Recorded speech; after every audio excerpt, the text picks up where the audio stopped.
Recording in progress.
Welcome to Spirit Talks. It's Colin Matthews here. I'm really excited to have you guys, pardon me, tuned in for this evening.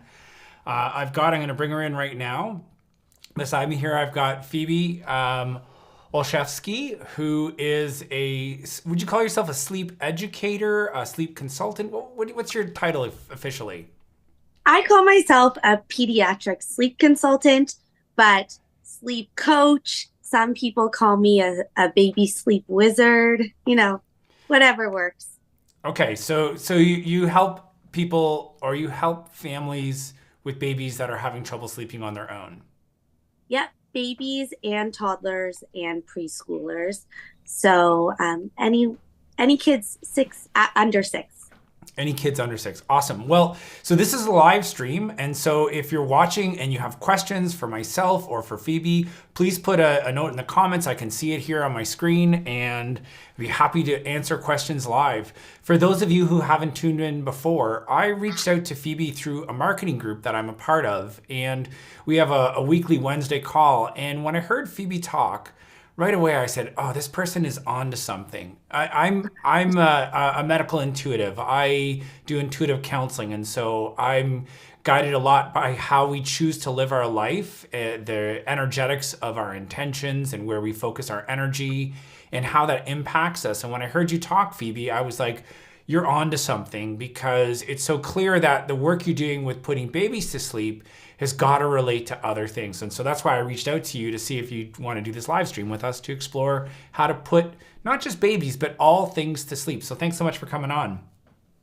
Thank you so much for having me. I was actually so excited, as you know, when you reached out to me because I am by no means an expert when it comes to energy, but it is absolutely one of the main things that I talk about with all of my clients, just because it affects, the work that we do so much. Yeah, for sure. And I'm sure it's all energetics. And I've had some experiences, even though I'm not a parent myself, I've had experiences with infants and as a kindergarten teacher and as someone who works with dogs a little bit as well. I imagine there's some similarities about how you hold yourself and how it affects people. So that people know, if anyone wants to reach out and find out more about your work, can you just give me a quick promotion of your website and how to connect with you?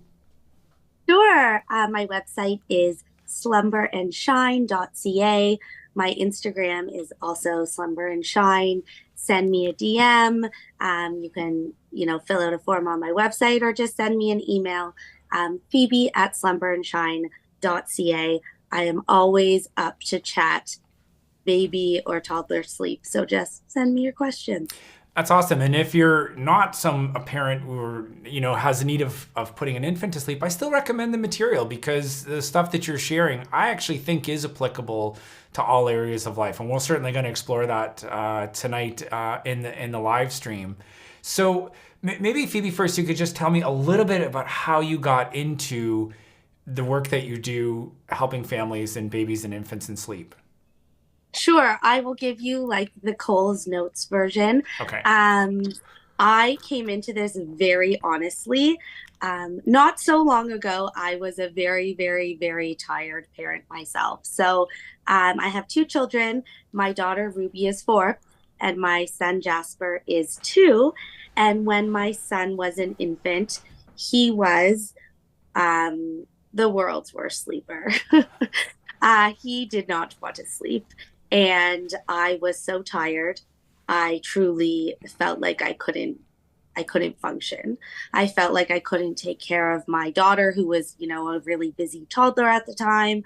I couldn't take care of myself. And I was definitely doing, the bare minimum to get by just because of the sleep deprivation. So I found a sleep consultant and I hired her.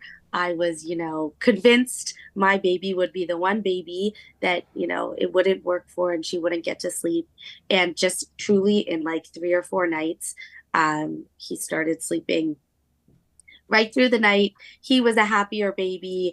I was a functioning human being again. And it was just such a profound change over such a short amount of time. I was like, I need to do this. This woman helped me so much, and I want to help other parents. So I actually worked in marketing for about 10 years before this. I left my marketing career and I, did my certification in sleep baby sleep, and I got certified, and then I opened Slumber and Shine in April of last year, and now this business is, my third baby, and here we are.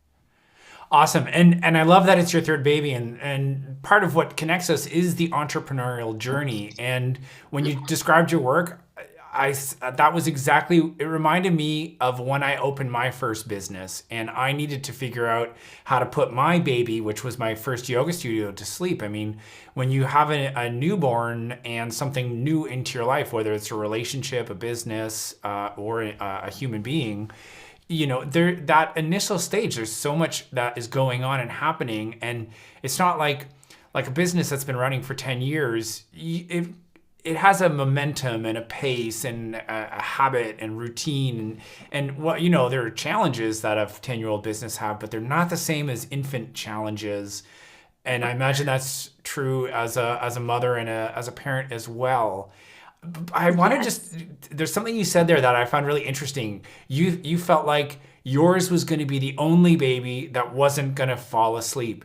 Is that common? Like, are there other moms that have the So same issue? I would say 9 times out of 10, um, I get my clients tell me something along those lines. Like, because when you're in the depths of sleep deprivation, people are calling me after they've, Googled a million things, after, they've tried what their sister did or their best friend's baby. Like they've tried it all. Nothing has worked.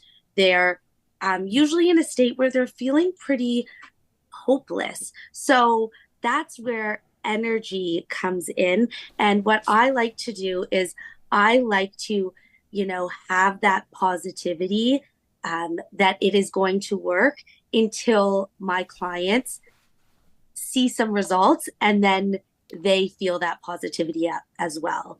But it is a big part of our early discussions because a lot of parents are convinced, you know, that their baby is going to be the one baby that can't sleep independently. So you'd say desperation is part of the problem. Yeah, I think it's just um And every baby is so understandable desperation. I'm not saying it's like, oh, they're like yeah, giving up. It's like you've tried everything. I'm sure every parent has every hope and desire with their child when they've brought them into the world, and then to realize that there are tools you've reached the end of your rope, and there yeah. and you're at a limit, and then what do you do about it? So I'm guessing desperation is part of what's happening in the challenges with sleep. Yeah, for sure. And just, every baby is different. So, a lot of the parents that call me, they do have like spirited or, feisty babies. So, the things that they, read online or the things that they've tried by reading books, they sometimes don't work. And when you throw exhaustion on top of that, taking out a book from the library when you're so tired that you feel like you can't even read a page isn't always super helpful. Sometimes you just need someone to say, okay, I'm going to hold your hand through this process. I'm going to cheer you on through this process. And if you just trust me, you will get the results that you're looking for. So you're an ally. Oh, yeah. I say, like, I tell all my parents, I'm like, I'm going to be your cheerleader and you're going to be your baby's cheerleader. Because I think, as nervous as parents are, um, our babies and our children, they're experts in us, right?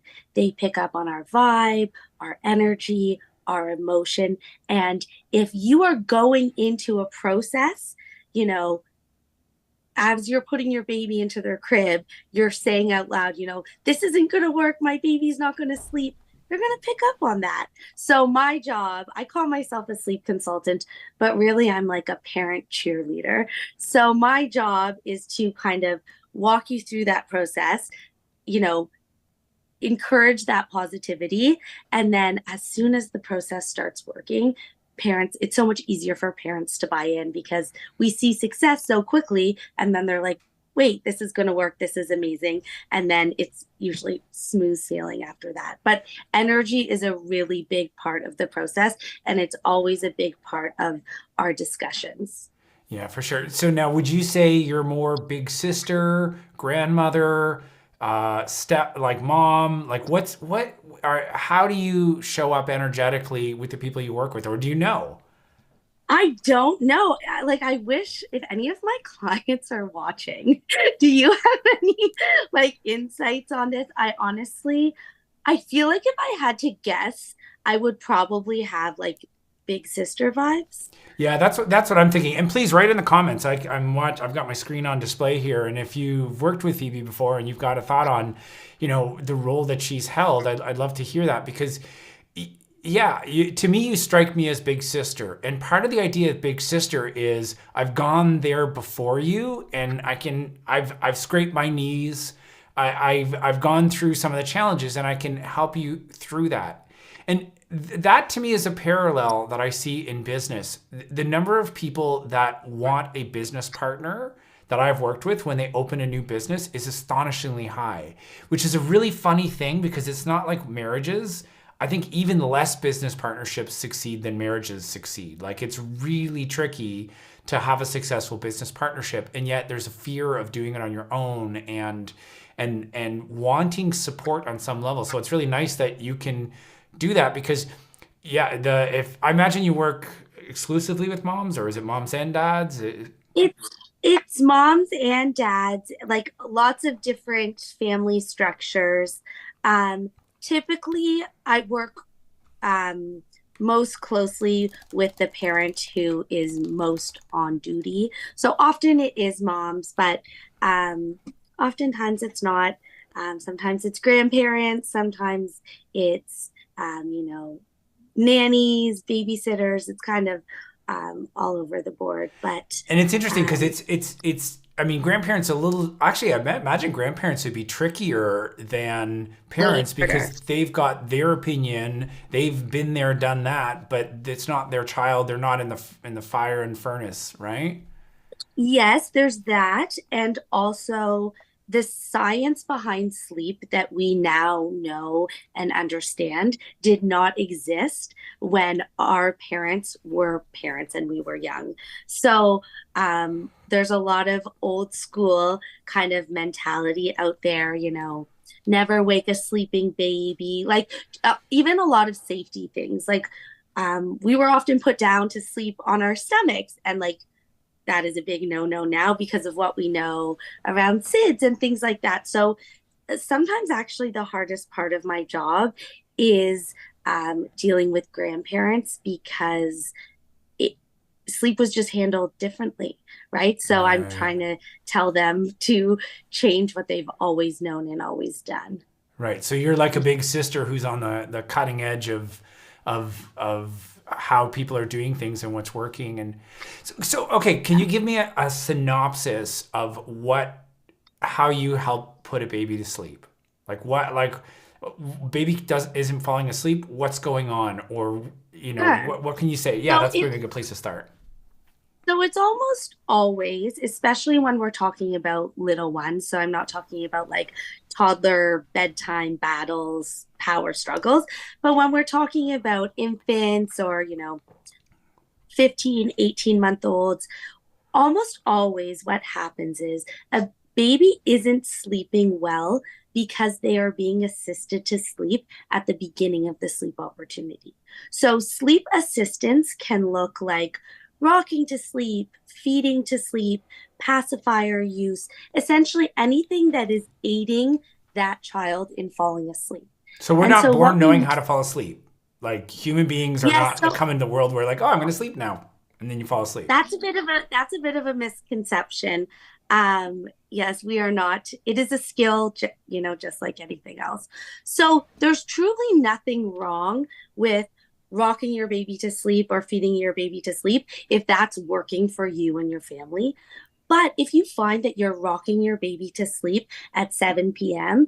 and then they're waking up at 8, 9, 10, and 11, The reason being is we sleep in a series of cycles. We Hmm. wake briefly in between these cycles before putting ourselves back to sleep. So, a baby who is assisted to sleep at the beginning of the sleep opportunity is then waking up in between sleep cycles and needing that same assistance from their parent in order to get back to sleep. So, what that results in is very disrupted sleep, often for the baby and for the parent. So, if we remove the assistance to sleep at the beginning of the sleep opportunity, there will be some protest usually. And I walk parents through that. We minimize it as much as possible. We offer hugs and kisses, but we don't offer the sleep prop, which could be, a bottle or rocking or whatever that A drive assistance in the is. car or whatever it may be. Exactly. Um, Baby then falls asleep, and it's a skill just like anything else. So the more that they put themselves to sleep, the better they get at it. And then what happens is instead of, fully waking in between those sleep cycles, they just are putting themselves back to sleep.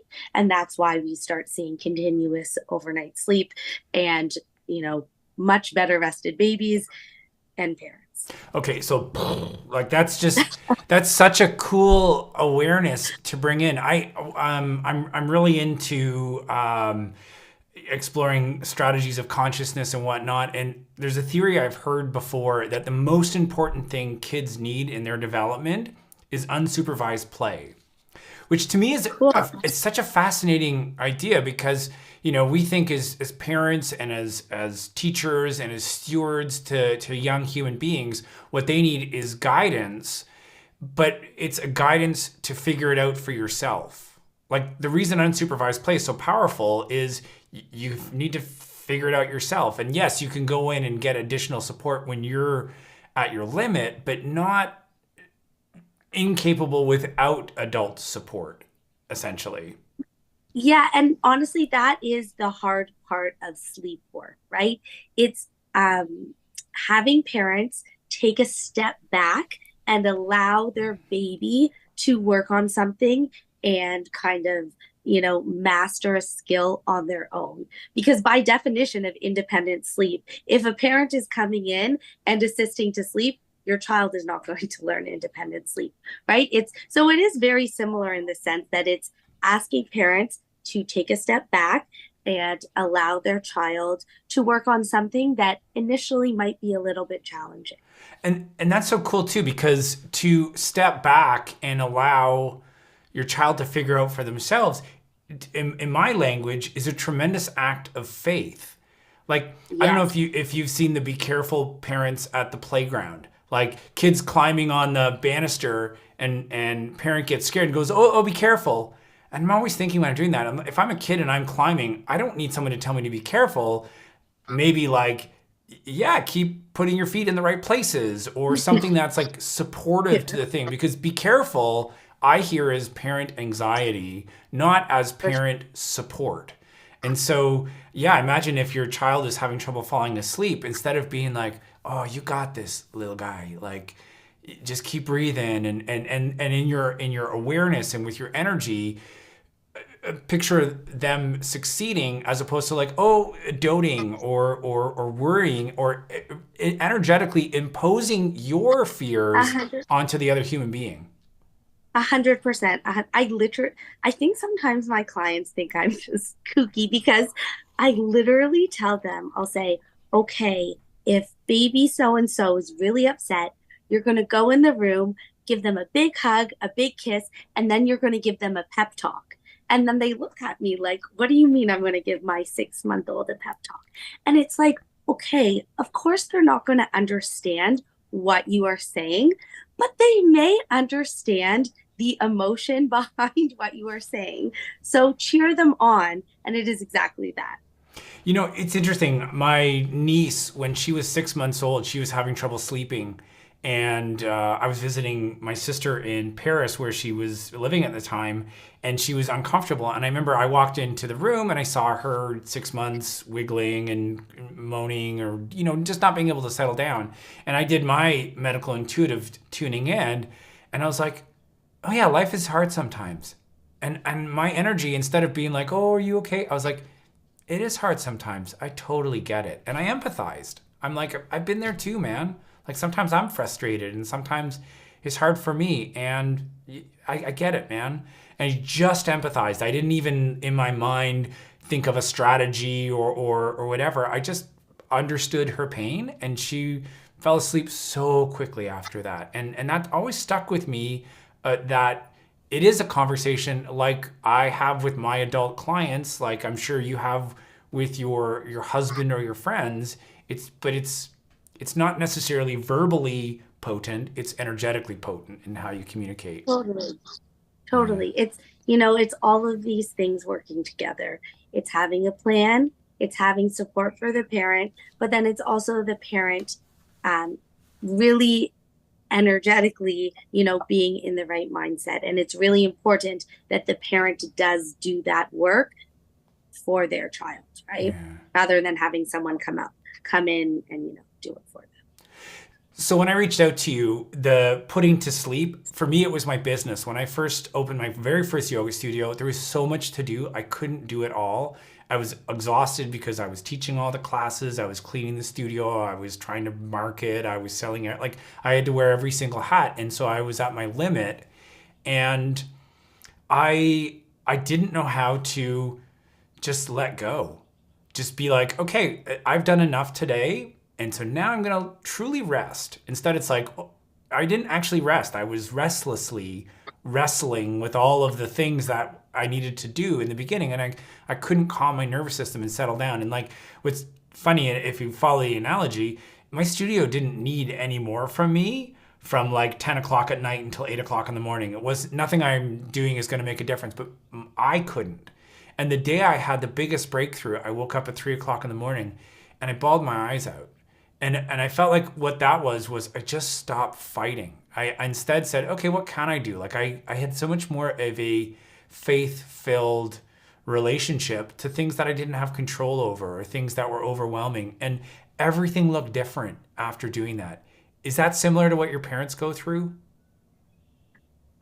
I think so.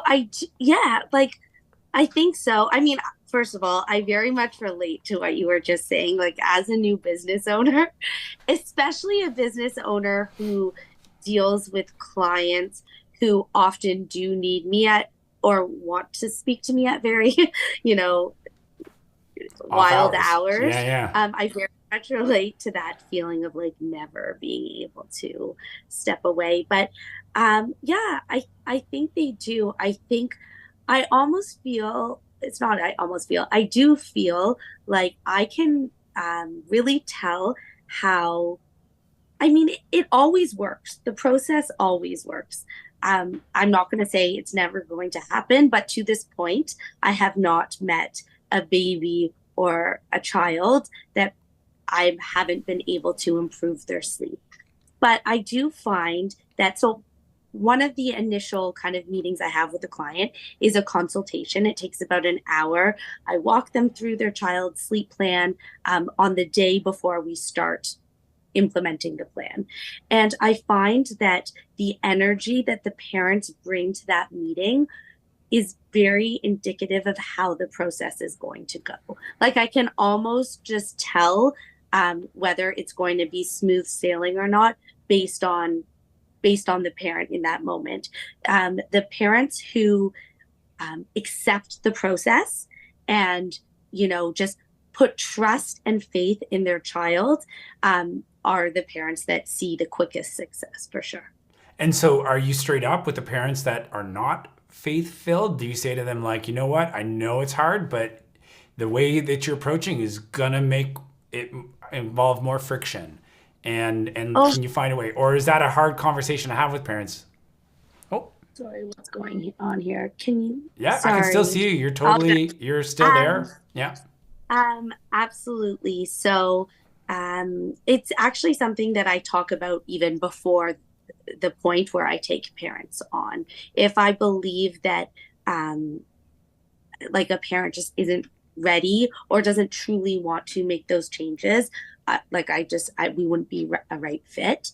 Right. But it's definitely something I talk about. The first thing, like my clients can attest, pretty much the first thing I talk about in that sleep plan is our energy and is kind of accepting the process. That is Gotcha. really the first, my first pep talk of the day to them for sure. Well, I'm going to use my language. I'm going to call you a healer as well as a sleep consultant because I like that name. when someone is at a limit and they can't find a way through, sometimes we need some to heal something in ourselves, whether it's heal our disbelief or heal our fears or heal our ways of being in the world. And what's interesting is from my language, the most important ingredient in all healing is willingness. If you're not willing, you're not going to it's the chances of healing are much less. And what's interesting is a lot of people I see want to be cured, but they don't necessarily want to heal. And so, like, can you cure my baby? Can you make him go to sleep? Can you heal my relationship to helping my child sleep? I mean, it's a very different relationship. Cure is fix it for me, lady. Heal is I want to find a way. I trust in my ability and that willingness. And I like willingness because willingness doesn't mean you know how. You just have to be willing to try or to hold Totally, space. And totally. an It expansive energy. it's a process. So at the end of it's usually 2 weeks that I work with a client. And at the end of the 2 weeks, we always kind of have like a final call. And one of the most common things that parents tell me on that call is, I wish I had called you sooner. Why did Mm, I wait? Why didn't I call you 6 months ago? Like it's the number one thing I hear. And mhm. I always tell those parents that um, this was the right time for them. 6 months ago, they were not ready to commit to the process. Mm, They were mhm. not ready to willing, as you said, to really commit. And the reason they saw such success is because they were ready, Gotcha. essentially. Okay, I've got a Yeah. challenge for you with your clients. Ask them how their knees are doing when they reach out to you initially. Their need. Their knees. And I bring that up because from a medical intuitive lens, knees represent your ego and your pride.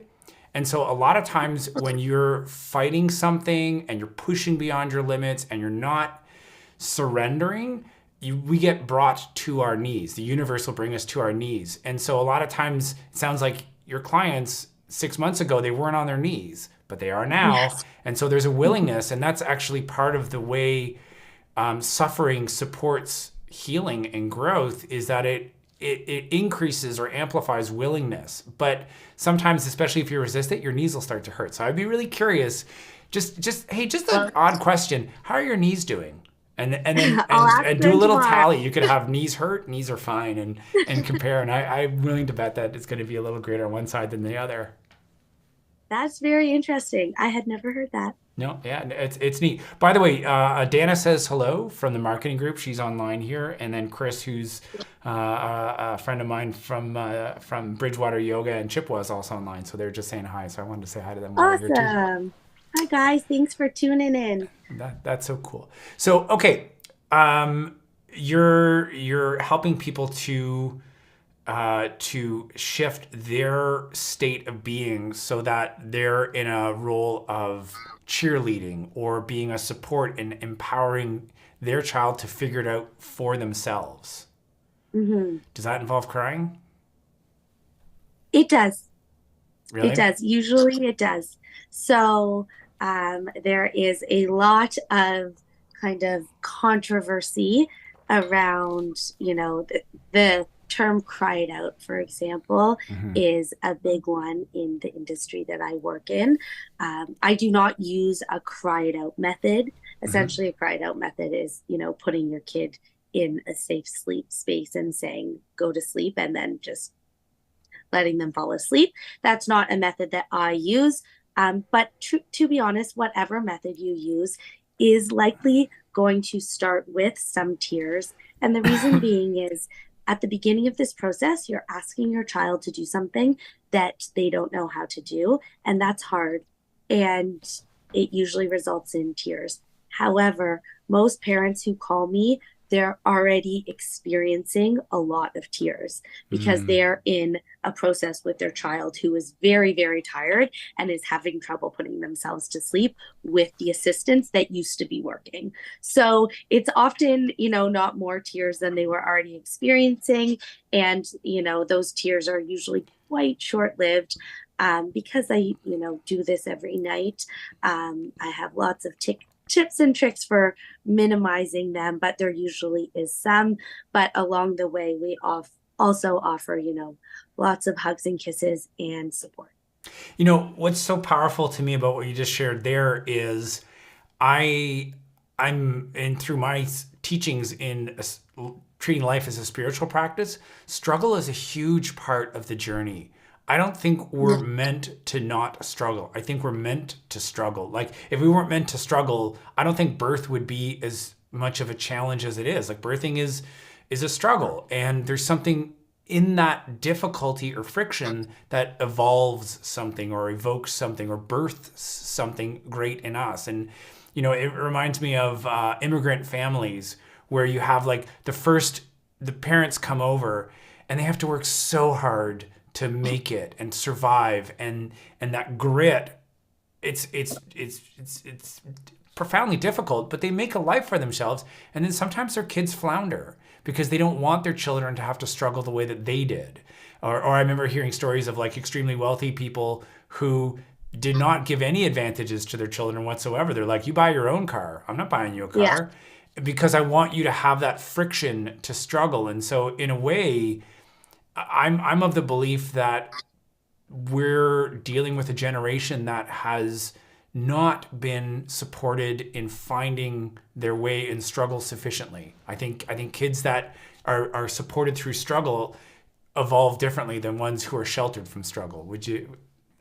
I agree. I also think that this process is often the very first time parents are going through that. And it's the Yeah. very first time, they're taking a step back and saying, okay, what is best for you is going to be challenging for you for a minute. And that's where it's hard for them. And that's where I come in to support. But I do agree. Um, you know, doing this process isn't for everyone, but for families that aren't getting, rest and aren't functioning, it is a very, very good, very quick solution for, having a challenging moment and then, getting the rest that everyone needs, really, It's not it's just. interesting. It's almost like cry it out is the reason that you don't, maybe it's controversial, people don't share it, is cry it out, if it's an old school statement, is buck up, buttercup, like tough it out, like tough titties, or like don't be a wuss, or like kind of like a machismo, or this like non-acknowledgement of pain relationship. And I don't get the sense that that's what you're saying. You're saying it is hard, it is challenging, and let's find a way. So it's actually a more expansive tough it out version. It's saying let's let struggle be something that we can embrace in the journey as a valuable tool, as opposed to like this either you sink or swim, because sink or swim's stressful, right? Yeah. Exactly. Like, it's going to be a challenge for the child because we're asking them to do something hard, but it doesn't mean that they're not going to have support through that process. Cry it out seems like a very, like, harsh, kind of mean, as you said, thing. And this process is filled with many moments of connection, and whether that be, periodic hugs and kisses, or that be even just like a parent sitting right there beside their baby, cheering them on as Mm. their baby tries to put themselves to sleep without physically putting them to sleep, right? So yeah, it's So totally not like a parent at the side of the field saying, "Well, you fell down, just dust off, like get up, don't be a wuss." It's in saying like, "Oh, it's hard, isn't it? I get it. You can do this." exactly, Oh. exactly. And that is why a parent's energy affects the process so much. That's what, yeah, parents' energy affects the process. Like your state of being is going to be the primary influence. Definitely when I started my business, it was sink or swim. It was trial by fire. I was to the depths of my fear and on my knees. And yeah, I didn't have anyone who could be like, you got this. I didn't come from an entrepreneurial family in a similar regard, and I don't have that modeling or whatnot. And I definitely wouldn't have done well with a business coach who was like, book up, like work harder. It's like, instead to cheerlead. And in fact, through my intuitive counsel work, one of the three areas that I focus on is entrepreneurship as a spiritual discipline, because I see the universe supporting growth through the challenges, and I like to cheer people on in those challenges, to open to it, to be like, oh wait, you mean this is helping me to be even better? It doesn't feel like it. It feels the opposite from it. And that's to me what spiritual counsel is for, is when you're on your knees to see the grace that's actually present, as opposed to the just the tragedy, or to just develop the balls to pull through. Like that's a very old approach that I don't know that it actually honors the journey of empowerment, because that's Totally. It does the that's the opposite. warrior's empowerment maybe, but not like the devotional empowerment or like the surrender empowerment. Sorry, go ahead. I was just saying, I think it probably does the opposite, Right. that mentality. Yeah, in fact, that'd be a great question. How many people on the call here had harsh parents that you had to rise above to succeed? They weren't cheering you on. They were, you know, waiting for you to either sink or swim. And it's like parents throwing their kids in the water to learn how to swim. Like Mm. what an odd strategy. But my parents did not do that. No, I was not brought up in the throw me in the water. Although I was definitely brought up in a find your way. I was given a lot of independence to explore, and I was told to do what I loved. So I think that tendency towards finding your way on your own was definitely encouraged, which I think has served me in many ways, in positive ways. You know what? I agree with that. I feel like I am, my clients' biggest cheerleaders, but I truthfully feel like my mom is my biggest cheerleader, Hmm. especially when it comes to being a parent myself, but also when it comes to opening a business for sure. Hmm. She is not an entrepreneur, but she's a very successful business person, and she definitely gave me the cheerleading to, take a leap of faith that is opening a business. Yeah, it's a huge leap of faith, and it is challenging, and you can and I imagine it's like being a parent where you have all these dreams and visions about what it can be, and then like for me, I was like, awesome, I'm gonna open the studio, and like, where are all the people? Like, I thought you just opened the door and it's all yay. I mean, I was involved in a yoga studio that's exactly what happened. We opened the door and we made money on the second month. It was brilliant. And Wow. it was not like that in my first business. So now, in staying with this analogy of putting things to sleep, one of the ones that I was thinking of, like, what are things that are hard to put to sleep? Arguments, I think, are hard to put to sleep.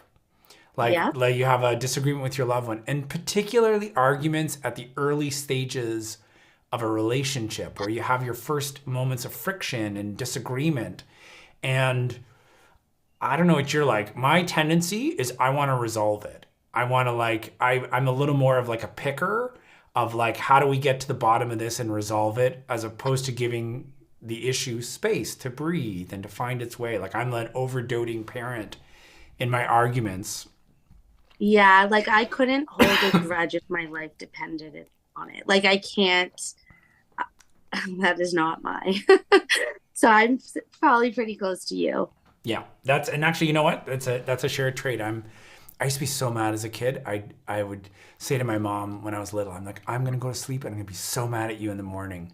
And I go to sleep and I totally was never even Yeah. slightly mad. I Yeah. couldn't remember, and I was And I was more mad because I knew I wasn't gonna be mad. That bothered me. and you know what? I kind of think that that's a good skill. Like I find even as a business owner, perhaps things that maybe would really, because there's always bumps in the road, when you own your own business.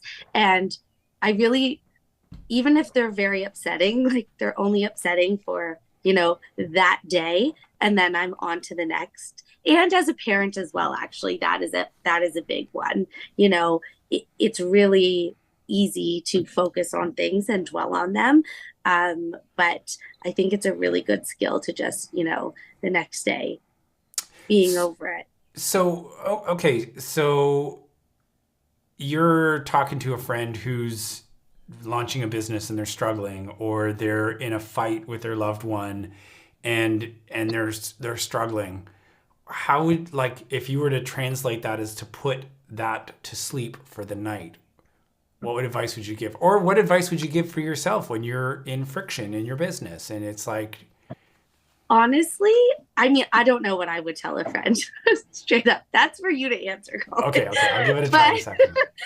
because you definitely have a better answer than me. But to myself, it's always to take a step back because Mm, if I just, that initial, it's the same when my babies are crying, right? The initial reaction is to run into the room. When you get that email, that's like the initial reaction is to respond right away. But that's when your emotions are the highest. So take a step back, chill out for 10 minutes, and then whatever that problem was, the same as with a fight with a spouse, you know, sometimes have you ever woken up the next morning and been like, I can't believe we spent our evening arguing over yeah, something so stupid, right? yeah, It's totally. that same thing. Just giving it a teeny tiny bit of space and then reevaluating it with a fresh mind. It is never what it initially seems in that moment of intense emotion. You know, and taking the space back, or taking a step back, helps to change your energetic state. So you're not creating with the same energy that's being presented to you. It's interesting. Yes. I didn't grow up in a religious family, and certainly through my work in spiritual counsel, it's spirituality has become a bigger part of my practice. And one of the teachings that, when I connected to the energetics of it, really reflected what we're talking about here. And it's when Christ said, if someone strikes your right cheek, offer them the left. I don't know if that's exact language, but it's the essence of it. If someone strikes your right cheek, offer them the left. It's a famous Christ teaching. And what I heard in that was, if you are suffering from the same wound as the person who just struck you, you're going to strike back. And so, how do Yeah. you heal that wound in yourself so that you're not striking back? So it's like unsettled baby. If you're not settled in yourself, you're not going to come to the baby with the energy of how do we find settle. It's I'm unsettled. So you're actually striking the other cheek energetically when you show up to a crying baby, and you're unsettled as well. And so shifting your state to be to in my language, to heal the wound. So like, you know, I was I was watching two people drive one time, and someone cut the guy off, and the guy who was cut off honked his horn, and this guy said, fuck you. And this guy said, don't fucking swear at me. And I was like, don't fucking swear at me. I'm like, you're doing the thing in your words. It's he's striking back with the same wound, instead of like, oh, you were scared and you chose anger to deal with it. I understand. I was scared and I was choosing anger too, but I've healed that in myself. The situation's going to unfold differently. So there's this really magical possibility that comes in shifting your energy so you're not striking back or returning in kind the energetic state. I just got a question from Rachel. Oh, Rachel, who's a relatively new mom, and she's got to go. She's in Australia. Cool. She's going to listen another time. Well, it's nice to have you, Rachel, here. And if you have questions for Phoebe, please put something in the comments. She'll respond later. You can see it. Hmm. So, Um, okay, so your advice would be to take a step back. yes, that's what I would do. Um, and I guess you articulated it better, but it's taking a step back so you can change your state, right? So you're not, you know, the anger isn't being responded to with anger, you Yeah. know. the crying isn't being responded to with crying, whatever that means. Beautiful. Well said. Or another way that I use the say it in my language is, if you don't take the step back, you're going to create with negative possibilities, because you're just returning in kind. It's like you're just elevating Mhm. intensity but not shifting energetically. And so what you want to strive for is positive possibilities. So negative possibility, like, and you can say to your parents, if they're overwhelmed and stressed, are you in a negative possibility state or a positive possibility? And it's like, faith is kind of a positive possibility. So unless they're like, oh, I trust, it's probably a negative possibility. And it's hard to shift things from that state. Absolutely. Totally. And I think with the argument one, and this is also advice for myself, because like I say, I'm the picker. I want to get to the bottom of it. Sometimes giving things space to breathe, the argument can find a solution to itself, like an infant finds a solution. It's like, I need to put things to rest a little bit more. I remember I had a Mm. kindergarten kid in my class that I wanted to get into it, and her parents came to me one time. They're like, just give her a little space, she'll probably figure it out. And that was good advice to do that. So Honestly, it's the same with a lot of my babies. Like sometimes all the baby needs, truthfully, is like 5 minutes to work on that skill without a parent intervening. Like sometimes that is all it is. wow. And then possibly without the grandparent intervening, or the Yes. grandparent intervening with the parent, who probably doesn't need a intervening grandparent, but might actually be Yes. better to have like a, oh, you got this, Yeah. sweetheart. Yes, exactly. When I think of skillful grandparents, I just always visualize somebody going like, it's okay. Like, ultimately, what's your grandparents saying? I know, it's okay. You'll figure this out. Yeah, Like, imagine if parents did that more than like, well, what are you doing? Are you this? And you have to this, and creates more stress, right? totally. Totally. Okay, so what else? Are there other things about putting things to sleep that maybe we didn't consider, or we haven't talked about, or well, let's start with We've that as a talked, question. I don't know, we've talked about people, we've Mm-hmm. talked about businesses, we've talked about arguments. Um, I don't know. What else can you put to sleep? Yeah, no, I was phrasing it in the context of wisdom that you've gleaned in your work, because what's so interesting is you're dealing with people who have tremendous desire, are tremendously at the end of their rope. Maybe it's not the right way to say it, but are on their knees, and are dealing with frustration, and they need new tools and new strategies, and you're basically helping them to realign themselves in a positive way.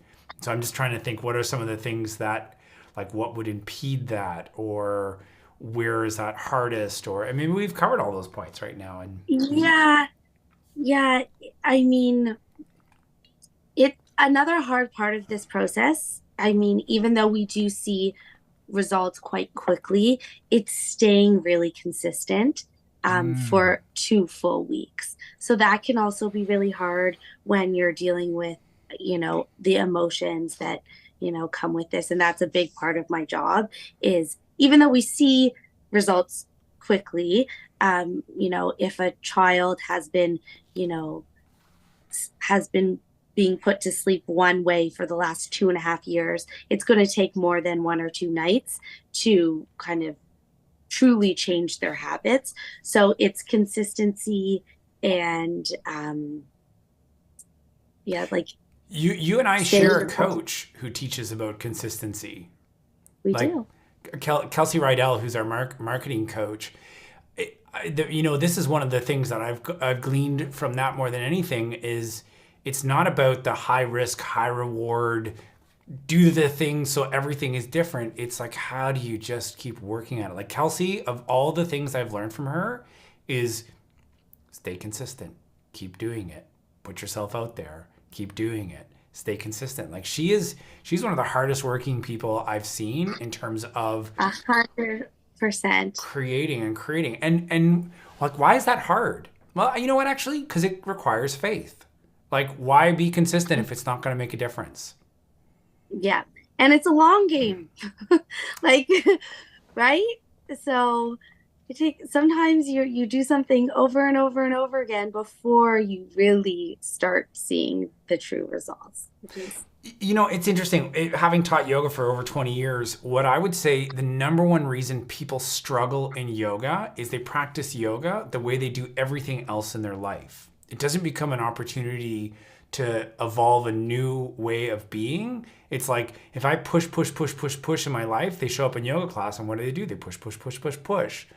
And really, part of the practice of yoga is finding balance or finding the most empowered way of being in each and every circumstance. So, like, yeah, one part of your body might need a little more force, but another part might need a little more patience or surrender. And Mhm. having that ability to be dynamic in how you show up is part of what yoga teaches, or hopefully you learn in practicing it, but it requires showing up differently than how you do everything else that you do. And so, in a way, what you're talking about is doing things differently. Like, in a way, I wonder if you're actually teaching the core essence of parenting. Like, I'm not just teaching you how to sleep, I'm teaching you how to parent. Well, how do you parent? You have faith. You cheerlead Mhm. so that your children can figure it out for themselves. You offer support when it needs be, but you recognize when you're imposing or you're letting your worry and fear interfere.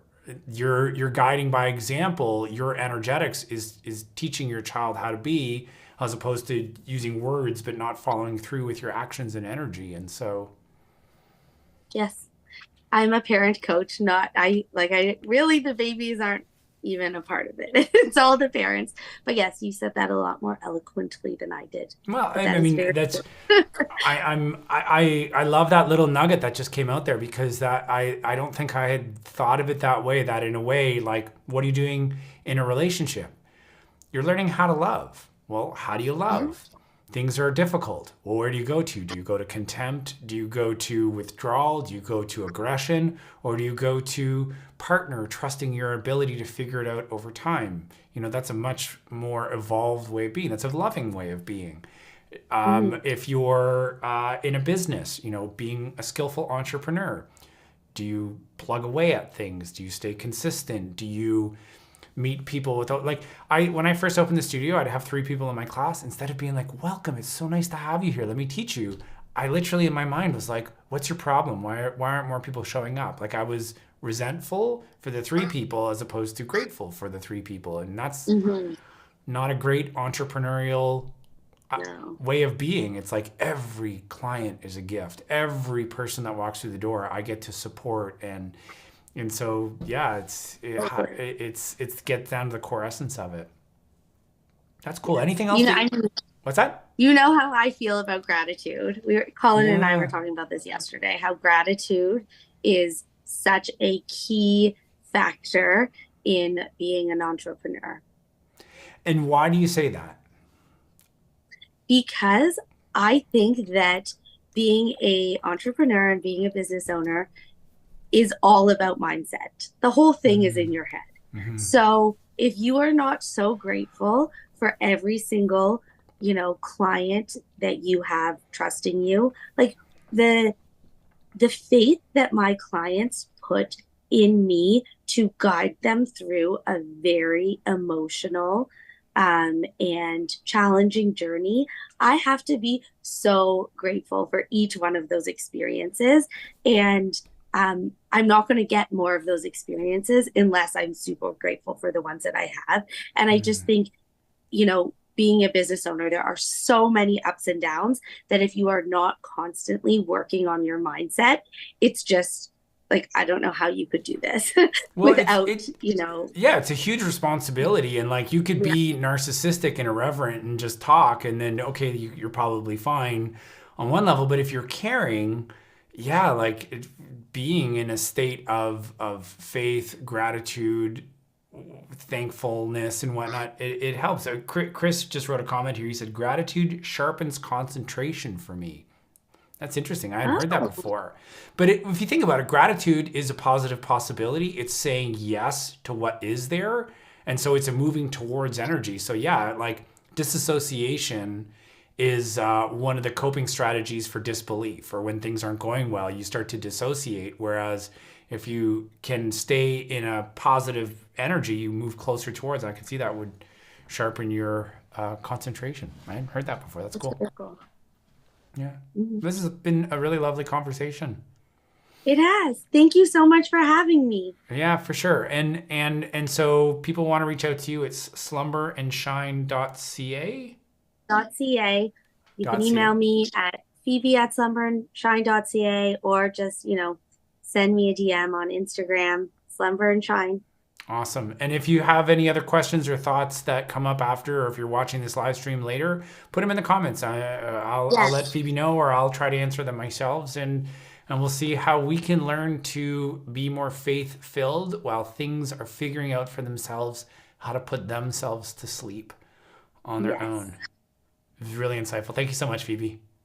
Thanks so much. Okay, stay on the call, and I'll end this live stream. Okay. Okay. Thanks.